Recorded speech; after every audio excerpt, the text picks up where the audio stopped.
Hello internet world, welcome to my review of the Ajazz AC100. This is an aluminium mechanical keyboard, very kindly sent in to me free of charge by the manufacturer. No money's changed hands, they haven't asked me to say anything in particular.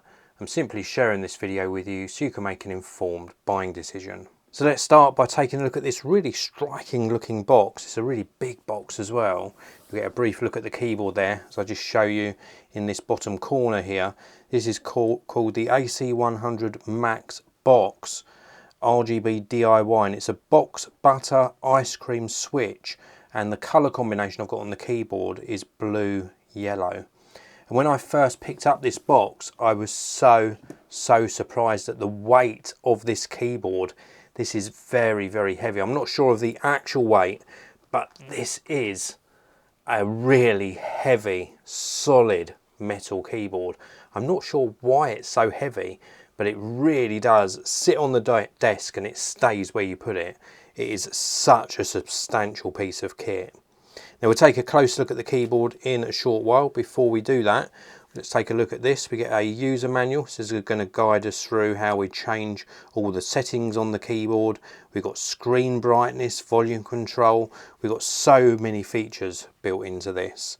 We also get some spare switches inside the box as well.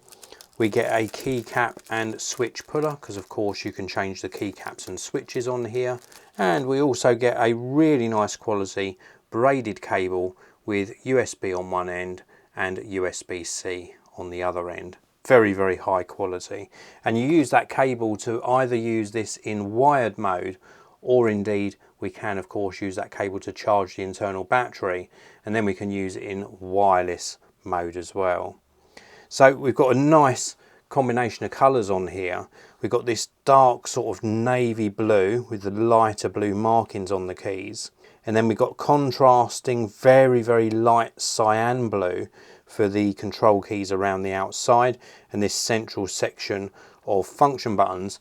I do like the fact they've just done this central 4 in a different colour. I like that a lot. We've also got page up and page down.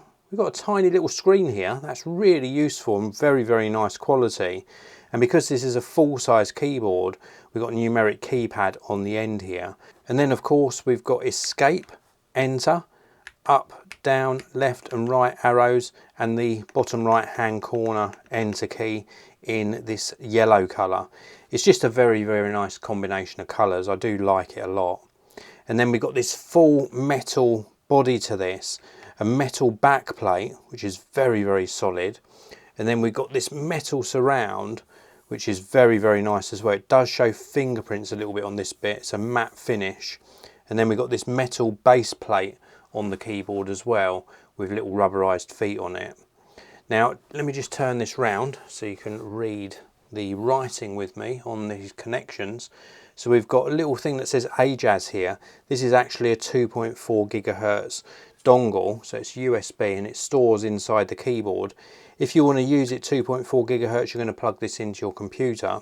We can of course use it type C, so we can connect it to our computer with a USB cable, and we can switch between the various modes with this switch here, and we can choose between 2.4 gigahertz of course on the left there, USB in the middle position, and then Bluetooth on the right hand position there. And then the last switch you're seeing there is to switch between Mac and Windows modes.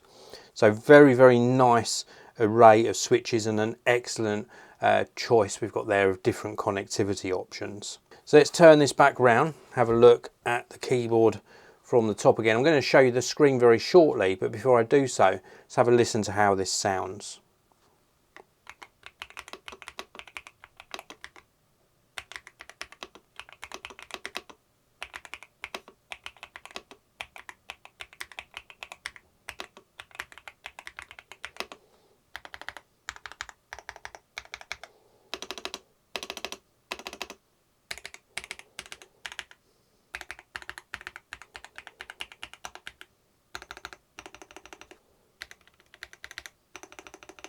It's a really nice experience. I do like that a lot. What I really noticed about this keyboard is with many of the keyboards I test, sometimes the space bar sounds very different and isn't sort of evenly balanced. This is nice and even. Very, very nice space bar, and as are all the keys. This enter key in the corner here has a little bit of a different sound. It seems to be dampened a little bit more, but overall the layout here is exceptionally good. And I always mention about transitioning across from another keyboard. I normally use a full-size keyboard with a numeric keypad. This has been absolutely fine to move across to. Now what you're going to use this keyboard for, well, of course it's a mechanical keyboard, so it's ideal for gaming. The actuation on the keys is very, very good, and the travel is exceptionally good as well. We've got this nice smooth curve as these keys come up higher at the bottom, of course, but it's just the responsiveness of these switches underneath is very, very good for gaming.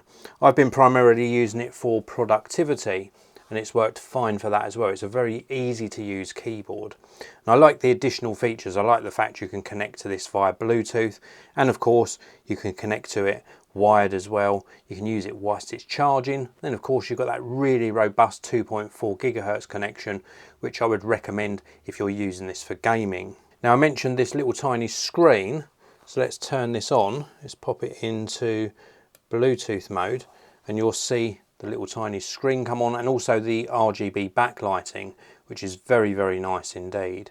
The little screen gives you lots of feedback about the mode you're in. It also lets you know the current date and time, and also the battery life. So really useful little tiny screen there in the corner. Love the subtle pulsating of that light as well above it. Really very, very nice indeed. So I've just turned my studio lights off so you can see the backlighting a little bit better. It's a really nice backlighting, nice and even. They've done this very, very well. And of course you can change the modes for the backlighting to suit your preference as well. So would I recommend this keyboard? Well, it's a full-size keyboard. It's going to take up a lot of space on your desk. But what I really was impressed with is the solidity, the build quality. It is just so, so good. One of the best keyboards I've tested this year. Now I mentioned the weight. Some people might view that as a negative point. I view the weight here as a positive point. It really does emphasize the amount of detail that's gone into this, and the fact they wanted to build something that's going to really be a substantial piece of kit on your desktop, and it's going to stand the test of time as well. I think it really does give you confidence that this has got a good build quality and it's going to last a long, long time. I also love the key travel. I love the typing experience on this, and I think the little tiny colour screen here is indeed very, very useful. This isn't a gimmick, it's a nice little addition to the keyboard. The colour combination, of course, that's very personal. It's a personal choice what sort of colour keyboard you want, but there are other colour combinations available as well. I really like this keyboard and I can highly recommend it. If you want to pick up one for yourself, please do check out the links down in the video description. If you enjoyed my video, hit that like button and please do subscribe to the channel. I'll see you in another video very, very soon.